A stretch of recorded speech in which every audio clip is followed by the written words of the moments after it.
गणेशोत्सवाच्या काळात लालबागमध्ये भक्तांचा अक्षरशः पूर लोटतो। आपल्या लाडका लालबागच्या राजाचं एकदा तरी दर्शन घेण्यासाठी भक्त तासनतास रांगेत उभे राहतात। वर्षभर वाट पाहून अखेर आज तो क्षण आलाच आणि भक्तांच्या डोळ्याचं पारणं फिटलंय।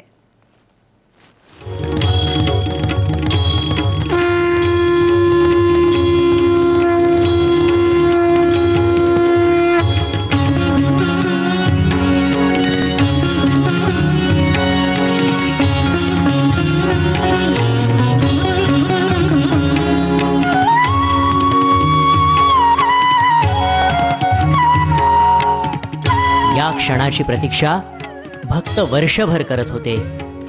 अखेर पडदा बाजूला सरला आणि भक्तांना सर्व सुखाची अनुभूती आली। त्यांच्या गणरायाचं, लाडक्या लालबागच्या राजाचं दर्शन त्यांना झालं। कोणी 5 तास तर काही जण 7 ते 8 तास रांगेत उभे राहिले होते। आम्ही काळ्या चौकीपासून लावलेलं आहे। पूर्ण परिवारासोबत आलेला आहात, काय इच्छा आहेत गणपतीचं? काही नाही, फक्त दर्शन घेणं हे एवढी इच्छा आहे। लालबागच्या राजाच्या दर्शनासाठी आलेल्या भक्तांच्या रांगा 2 किलोमीटर पर्यंत लांब गेल्या होत्या। लहान मुलं, बायका आणि वृद्धही लालबागच्या राजाचा जय जयकार करत रांगेत उभे होते।